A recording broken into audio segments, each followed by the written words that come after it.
In this video, I will be showing you the step-by-step process of automating framing modeling by using Strucsoft Modular. This Revit plugin is going to allow us to customize the framing rules and then apply them to the framing in our project in just a few clicks. Let's go. Strucsoft modular tools streamline the workflow by condensing the Strucsoft core features into a single environment. Users can generate wall, floor, and ceiling panels with just one command, eliminating the need to switch between modules. Batching tools corresponds by grouping elements into modules, and then joins are generated with a single tool. Sheets are also merged and simplified, preserving the main options. In this video, I'll be showing you how to create element templates and a legend. We can then apply framing on these samples to see if everything is working properly and to avoid any issues. Then we will be applying the framing to the rest of the project before we generate shop drawings. To follow along, click on the link in the cards above and also down in the description of this video to get a free trial to test out Strucsoft Modular. And full disclosure, this is a sponsored video. Now, let's jump straight into Revit. And here we are in Revit. So once you install the Strucsoft suite, it's going to appear over here as another tab in Revit. Now I've just gone here and switched to modular, so it's going to give me these tools that I need for this particular example. So here we have an example project where you can see many of these modules or groups that are forming our building. Now off to the side here we have basically something that's acting in as a legend for each model group, so you can see each one here, and this is going to help us make this whole process a lot more efficient. Finally, here we have each of the wall types as well as the floor type that's used in all of these groups, and we're going to be starting off with that. So I'm just going to select all of these, and then I'm just going to filter this down to not include the generic elements, which is just the text. Then let's go to Strucsoft Suite, and then here let's click on Quick Create. In a matter of seconds, this is what we get, so we can see that all of these walls have been properly framed. Now, if you're thinking, well, where is the information or the template for this framing? Well, you can find that here in the template map. So if I open up the template map, here we can see each one of the wall types and the template, the Strucsoft template that has been applied to each one of the wall types. And we have the same thing for the floor. So I'm just going to cancel out of here, and now let's move over to an actual group. So here we have this group. I just want to see where that is here in the model. So you just right click and then you go to select all instances in the view, and here we can see, okay, so we have these three and then these two on this side. So that's what we have. So I'm again just going to select one group here, the 1B, and then let's go to the Strucsoft suite and then click on Quick Create. And in less than a minute, this is what we have. So here, I'm just going to cancel out of here, and as you can see, this has been completely framed. So for each of the walls that we have here, you can see that it's labeled. So we have a label here. This interior wall has a label, as you can see. This wall here has a label. The floor has a label. So everything has been framed and labeled properly. Okay, now once we have this done, now it's time to actually transfer this to the actual model. So how do we do that? Well, we simply select this group. We then go to Strucsoft Suite, and then here we have the option to copy all same ID. So when I click on this, it's going to start up a menu that looks like this. Here we need to check the categories, so we can include one of these or all of these. I'm just going to include walls and floors because we don't really have any ceilings here. So then let's click OK. And that's going to give us another set of options. So here for the panel numbering, do you want to number all of the other groups and all of the panels in the other groups with the same numbers of in the labels as the original, or do you want it to kind of continue sequentially changing those numbers? So you can continue numbering, or you can use kind of the same as original, which is what I'm going to check for this example.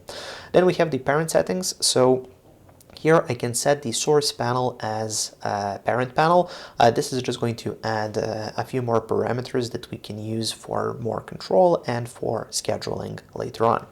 Then I'm going to click OK, and it's going to start that process. And in a couple of minutes, we get the results. So I'm just going to cancel out of here and close the warnings. And now if we take a look here, we can see that it has applied the framing to all of the same groups here in the model. And we can also notice that the labels are the same because that's the option that we chose. Now let's move over to the 2A group that we have here. So I'm just quickly going to create the framing, so just quick create. And in a few moments, once this is done, we can again use the same approach to transfer this to the main model. So I'm just going to right click again just to see where those elements are, or those groups. So here they are. Okay, I can now go back, select the 2A, and then let's go to copy all same ID. Again, I'm just going to check the same options here for the categories. And now instead of same as original, I'm just going to pick continue numbering and then click OK. After a few minutes it's done. I'm just going to close down the warnings, and now we can see that everywhere where this same group appears, it's going to have panels that have different numbers for the labels. Okay, now moving forward, let's go with the 2B. So let's first check where this is in the model. Okay, so it's these two on top and these four there. Perfect. I'm just going to select this one, and then let's go to just quick create. Now after a few seconds this is done, and now let's check out a different approach where we're going to kind of go the other way around. So I'm just going to select this group because I know it's the same as the 2B which we have just framed, and then what I'll do is I'm going to use the copy from a group option. So instead of the copy all same ID, which would copy from a selected group to other ones, here I'm just going to copy from another group into this one which I have selected. So I'm just going to click on that. Here let's pick just the floors in order to make this a little bit quicker. Click OK, and now we need to pick that group. So in this case that's this 2B which I want to use, and now it's going to start the process copying the members from 2B to the other group which was selected.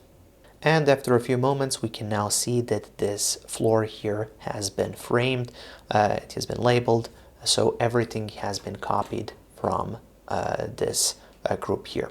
So it works in one direction, but also it works the other way. And now we're going to be moving over to sheets. So let's go here to Modular, Gather Sheets.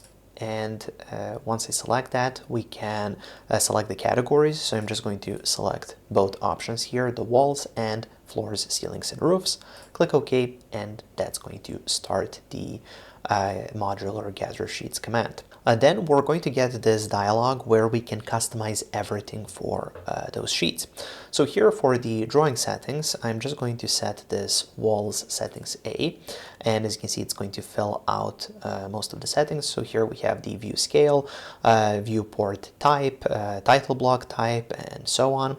So here I do want to make some changes. So for example, for the sheet number, I'm just going to add BA for Balkan Architect, and then for the sheet margins, in order to make sure that we don't get any clashes, I'm just going to increase these to 4 inches, and then let's go on the left with 6 inches and the right stay with 4 inches. Then for groups, so these are all of the groups that we were just framing. So just to keep things simple, I'm going to pick 1B. Then moving forward, here we have the modular plan view. So this is for the plan views. The view detail is going to be set to fine. The visual style can stay at wireframe. Then for the dimensions, let's just add the same linear dimension here for the panel lengths. Then moving forward for the elevation panel views. Here for the view template, we're just going to set that or leave that as is. Detail level is going to stay fine. Visual style for the elevations is going to be just shading with edges. Now for the layers, we're just going to check the structural layers. So to see those, for the horizontal dimensions, let's just assign this one, and here for align to plan view, I'm just going to check that on so it properly aligns these elevations. It's just going to look a little bit better on the sheet. And then let's check on the display Revit bottom top levels. So we have all of these settings done. Then for labels, we're not going to be changing anything here. Then for bill of materials, so here, because we don't really have any schedules, I'm just going to uncheck duplicate existing schedule. And then here for the fields, let's add some.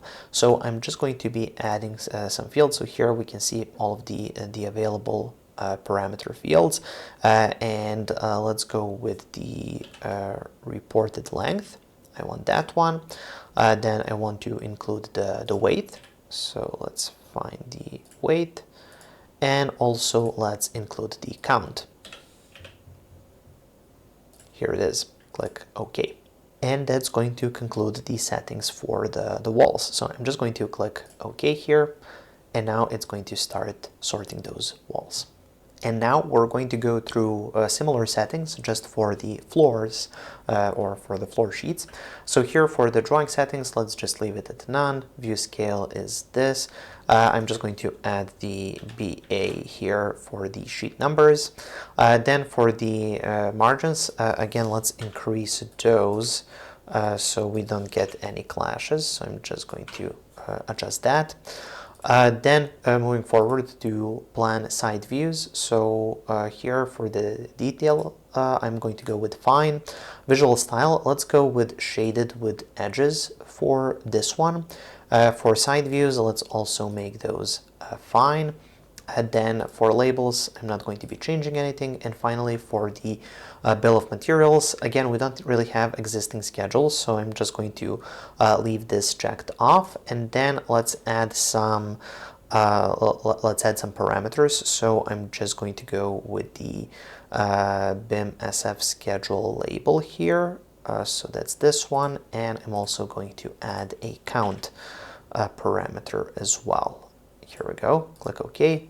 OK, and now it's going to continue automating this process.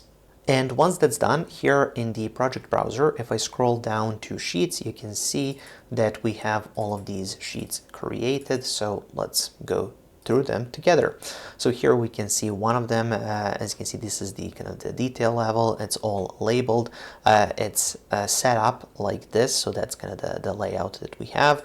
Now, obviously, you can move things around. You can adjust it further, but this is like what we get by default, what's done automatically, which is pretty cool.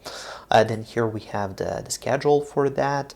Now it's on another sheet because of the margins that we have set up, but obviously if you want to delete those here, move them to this sheet, yeah, you can obviously do that. Then here we have the other one. So here we can see what that looks like. So all of the labels are there, all of the views are set up, everything is kind of outlined properly, and yeah, everything was completely automated and placed there. And then here we have the other schedules that we have created for this set of views.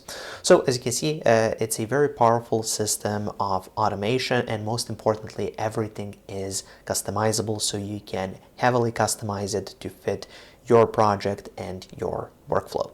Now, if you would like to try it out for yourself, as I said, the link is up in the cards above and also down in the description of this video.